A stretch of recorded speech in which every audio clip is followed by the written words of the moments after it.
장관님, 네, 그 올해 예산이 빡빡하잖아요. 네. 복지부 예산이 지금 신규나 증액이 된 게 별로 없죠. 신규 증액은 잘 모르겠는데 하여튼 13조가 늘어가지고요. 네. 굉장히 그 증가율은 아니, 굉장히 제 높습니다. 말씀은 이제 네. 개별 사업들 가운데서 이렇게 출구한 것이 이제 빡빡하잖아요. 근데 제가 신규가 된 게 정신건강 부분을 보니까 이번에 완전 신규 사업이 하나 있더라고요. 네, 이게 732억이 늘었던데 보니까 대통령께서 8월 29일 국무회의에서 국민정신건강을 위해서 추가 투입할 것이다 이렇게 말씀도 하시고 좀 특별한 관심을 보이신 것하고도 상관이 있는 것 같다 이런 생각이 들었어요. 이게 지금 정부에서 좀 특별한 관심이 있다고 볼 수 있는 거죠. 네, 복지부에서 이걸 예, 좀 주무부처로 해서 해라. 네, 이게 보니까 732억 가운데 88억은 나중에 다시 말씀드리겠지만 경찰청에 관련돼 있는 것이어서 539억, 사실상 전부가 전국민 마음투자 지원 사업이라는 항목으로 되어 있는 거더라고요. 그 내용 알고 계시죠? 네, 네, 그렇습니다. 이게 보니까 올해 539억인데 앞으로 5년간 7,892억, 그러니까 상당히 이렇게 나름 원대한 이렇게 생각을 갖고 정리를 하신 것 같아요. 이게 그 자료 보니까 이러이러한 이유로 예타 면제하는 케이스로 정리를 하겠다 이렇게 하신 것 같아요. 네, 이게 통상적으로는 예타를 하는데 보니까 국가재정법 10조상의 국가정책을 추진하는 데 필요해서 국무회의를 거쳐서 확정한 경우에 해당한다 이렇게 말씀하신 것 같고요. 네, 국무회의 이게 통과했습니다. 국무회의 때 요걸 갖고 토론은 좀 했나요? 뭐 제가 기억은 잘 안 나는데 그때 뭐 그 그냥 예산 올리고 그냥 네. 깜깜한 건가요? 뭐 토론을 몇 분이라도 하셨나요? 아니요, 설명. 제가 또 제안 설명을 했고 예, 또 누가 정신 건강에 대한 중요성들을 국무위원들께서 다 알고 계셔가지고 특별한 이견은 없었습니다. 아, 누가 얘기 안 해도 될 정도로 이미 다 알고 계셨어요? 네, 그 좀 회의록 정신 건강 찾아봐도 그럼 뭐 토론은 없었다고 그냥 봐도 되네요. 네, 저의 기억은 잘 나지는 않는데. 그럼 회의록은 굳이 할 필요가 없고 사실 이게 이런 방식의 사업이 예타 면제 케이스로 들어가는 것이 적정한가에 대해서 저는 이번에 보면 좀 의문이 들더라고요. 이게 사실 정부에서 제안해가지고 정부에서 추진하는 건데 이거를 정부에서 필요하다고 생각해서 국무회의에서 토론해서 추진한다 이렇게 하는 것은 예타 면제 케이스 중에 좀 절제돼야 될 사유에 해당하는 것이 아닌가라는 생각이 솔직히 들었어요. 그걸 보면서 제가 무슨 생각이 들었냐면 이것은 그렇게 충실하게 되지 않았다고 판단되면 다 깎는 것이 맞겠다라는 생각이 들 정도더라고요. 그래서 제가 몇 가지 좀 여쭤보려고 그래요. 계획안을 보니까 3페이지짜리가 나와 있는데 이 관련 계획안이 3페이지에 보니까 핵심이 뭐냐. 정신건강관리와 관련해서 두 가지가 초점이더라고요. 하나는 중환자 관리에서 앞으로는 일반 국민까지 들어가는 예방 조기 발견. 그러니까 쉽게 말해서 확대한다는 데 포인트가 하나 있고 두 번째 포인트는 관주도 공급이 아니라 시장을 활용하겠다, 민간을 하겠다. 요 두 가지 포인트더라고요. 이게 그러니까 정신건강에 대한 접근의 이 정부의 새로운 접근의 두 가지 포인트예요. 제가 맞게 이해하고 있는 건가요? 예, 그래서 제가 이걸 보면 좀 궁금했는데 우선 그냥 이런 궁금증이 들어요. 정신건강 문제가 중요하다면 중증과 관련해서가 있고 일반 국민으로 가는 게 있는데 중증 관련한 케어도 잘 안 되고 있는 상황에서 일반 국민까지 확대한다면 우리는 전략적으로 우선순위와 무게중심과 확대의 프로세스를 어떻게 잡을 거냐에 대한 사실 생각을 많은 토론거리가 있다는 생각이 하나가 예. 들었어요. 뭐 의원님 말씀에 동의하는데 저희가 중증 환자 거를 줄여가지고 이쪽으로 옮긴 거는 아니고 이것도 그 잠깐만요. 줄여서 옮긴 것은 아니지만 네, 지금까지 제기됐던 정신건강 관련한 중증에 대한 많은 요구와 정책에 대한 그 어떤 요구가 있었다면 예, 그것이 정상적으로 느는 것이 아닌 상태에서 줄이진 않았으나 그것이 그대로 있는 상태에서 일반으로 확대한다면은 그 부분은 제가 가령 중증 부분이 이걸 조금 더 케어가 되었어야 되는 거 아닌가라고 생각되는 사례에 대한 건 따로 말씀을 드릴게요. 그러니까 일단 그런 의문을 가지는 것이 비교적 합리적인 예, 근데 의원님은 이게 뭐 양쪽의 선택의 문제인 것처럼 말씀을 하시는데 아니, 저희는 그게 그렇다고 알았어요. 보지는 아니, 않습니다. 제가 선택이라고 보완이라고 생각을 하고 있죠. 선택이라고 제가 말씀드리는 것이 아니라 네, 당연히 이 네. 프로세스를 어떻게 가져가고 전략적으로 어떻게 확대할 것인가 하는 그 콤비네이션을 어떻게 할 것인가는 상당히 민감하고 네. 관련자들의 입장에 있어서는 내게 올 수 있는 혜택이 예. 다른 경우로 할 수 있는 거 중요한 문제일 수 있죠. 일단 자 그 포인트가 하나 있고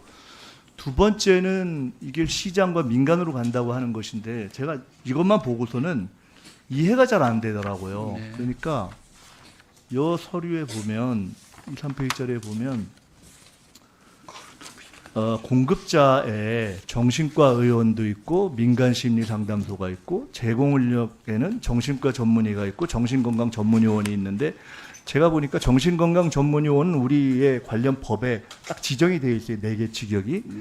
근데 민간심리상담소는 사실은 지금 좀 애매한 부분이 있잖아요. 협회가 있는 것도 아니고. 근데 지금 요 사업에 들어오는 거란 말이에요. 민간심리상담. 네. 제가 인터넷도 찾아보고 쭉 보니까 협회도 지금 명료하지 않고. 그래서 이 부분은 현재 얼마나 있고 앞으로 어떻게 될 건지 혹시 파악된 게 있나요? 지금 시간이 진행되고 있으니 그거는 2차 질의할 때까지 좀 주시고. 예.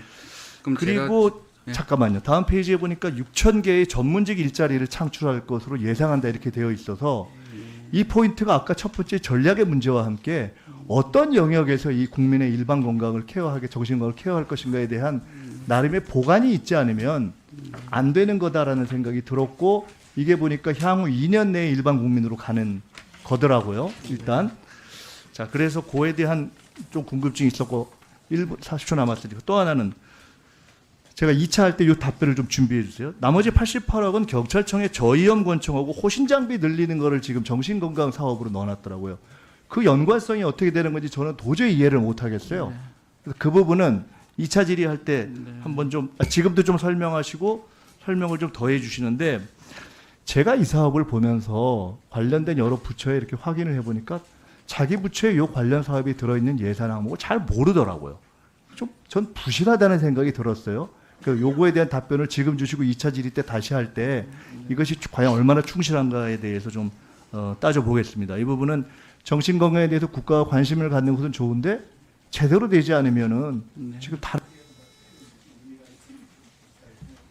1분 진행 발언 하나 하고 마치겠습니다. 아까 그 강선호 의원님 질의하실 때 이거 강선호 의원님 관련이 안 된 것이고 최혜영 의원님 안 계셔서 최혜영 의원님이 저 요구하셨다고 하는 보고서를 비공개 보고서 리스트에서 목록 누락한 것에 대해서는 우리 질병치료님께서도 말씀하셨는데 첫째 의도적으로 보이고 둘째 똑 떨어지는 잘못이고 셋째는 국감에 대한 태도의 문제입니다. 국감을 시작하는 마당에 지금 자료 제출에 있어서 이런 의도적이고 똑 떨어지는 잘못을 한 것이기 때문에 저는 국감을 시작하는 날 이에 대한 뭐 간사간 협의를 통해서든 위원장님께서든 아니면 하여간 정부 측에서 이에 대해서 어떠한 조치를 할 것인지 명료하게 이야기하고 국감을 진행하는 것이 맞다고 보거든요. 그래서 이 부분은 아까 정책적 내용과는 별개로 조금 짚어주셨으면 좋겠습니다. 이상입니다. 나머지는 2차 때 하겠습니다. 장관님 네. 아까 처음에 질의했던 정신건강 관련해서 마음투자 사업 있잖아요. 네. 그 뒤에 나중에 되면 한 6천 개 일자리가 전문직이 늘어날 수 있다. 뭐 이렇게 그 계획서에 나와 있던데 어떤 일자리 얘기하는 거예요? 저희가 지금 우선적으로 하려는 게 이제 상담 서비스입니다. 외국의 예를 아니 봤을 그러니까 때 일자리 구체적으로 어떤 예, 상담 자격을 서비스인데 누구 얘기하는 거예요? 저희가 지금 8만 명으로 내년에 시작을 하지만 아니 그러니까 그래서 그 50만 일자리- 명, 예, 그 50만 일자리의 명을 목표로 숫자가 할 때 아니라 그게 누구냐고 상담 무슨 사예요 뭐예요 그 일자리면 뭐가 있을까요? 예, 그러니까 50만 명을 대상으로 정신건강 서비스 제공 시 한 6천 명의 인력이 필요하다고 전문가들이 아니, 그 그래서 6천 명이 뭐 하는 사람이냐 무슨 그러니까 자격을 가진 상담- 의사냐 뭐예요? 무슨 의사냐 무슨 상담사냐 예, 어떤 이거는 지금 현재로는 어떤 일단 자격증을 가진 누가 어떻게 늘어난다는 거예요? 예, 그게 지금 뭐냐고. 민간 자격이 뭐 난립되어 있는데 저희가 이것은 상담 자격을 만들 그 상담 자격의 요건을 법적으로 한번 규정을 해볼까 이렇게 생각도 하고 있습니다. 지금 현재는 관련 자격이 몇 개나 있는 걸로 알고 계세요? 뭐 민간 자격증은 뭐 그 굉장히 자, 과도한 하여간 그럼 그거를 네. 국가 법정 자격으로 할 생각을 가지고 있다. 그런데 지금 그거를 2년 후에 지금 가는 걸로 계획서에 나와 있어요. 자, 또 다음에 아니요. 예산서에 보면 잠깐만요. 예산서에 보면 위탁 선정 기관이라는 표현이 나와 있어요. 이게 바우처 사업이기 때문에 자부담도 있고 네. 거기 보면 정신건강 전문의 뭐 등등이 있으면서 심리상담소 아까 제가 제기했던 게 있는데 심리상담소가 위탁기관에 포함되는 거겠죠? 네.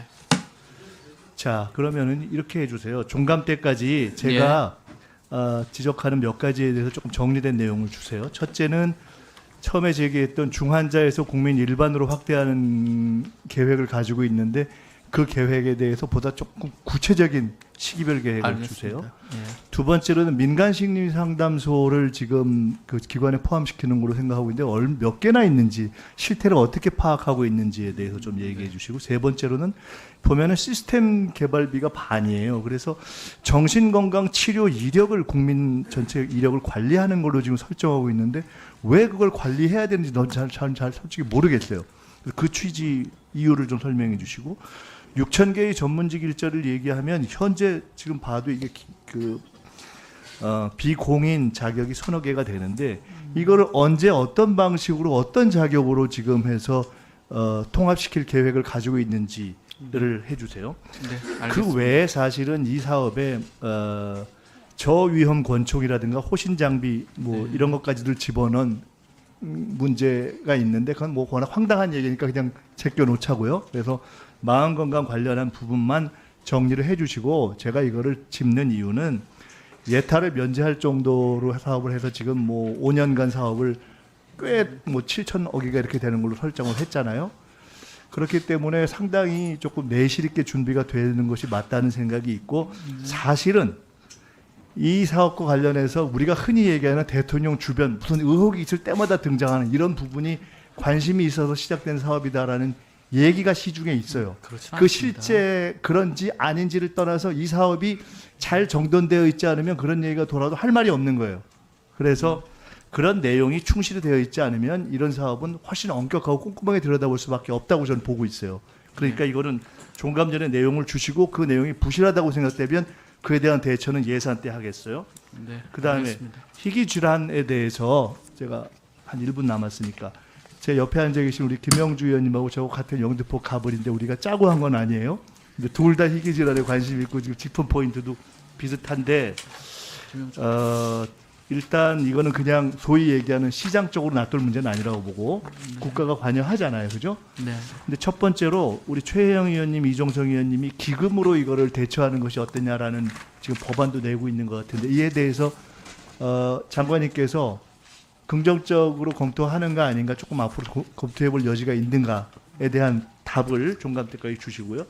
두 번째로는 진단과 관련해서 지금 12억 5억으로 예산이 축소돼 있는데 그렇게 되면 사실 서울 외에는 지금 진단이 굉장히 비어버리는 거예요. 네. 그 문제가 있고 끝으로 아까 김영주 의원님 마지막에 지적하신 이 본인 부담 상환제 문제가 정리가 안 되면 안 된 상태로 지금 가면 희귀질환 지금 대상자들이 실제로 지원을 못 받게 되는 지금 붕뜬 상태가 될 수가 있는데 복지부에서 얘기하는 이유는 감사원 감사 결과를 얘기하는데 기재부에 확인해 보니까 그 사전 컨설팅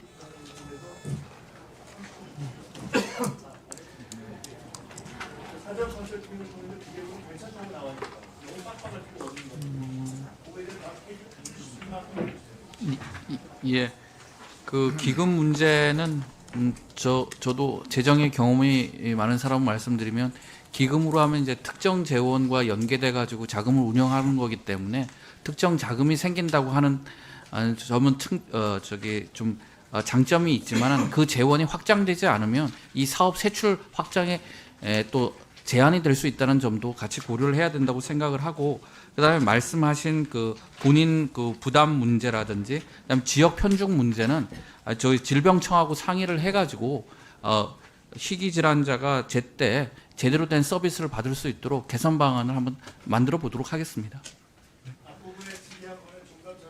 네, 그렇게 하도록 하겠습니다. 예.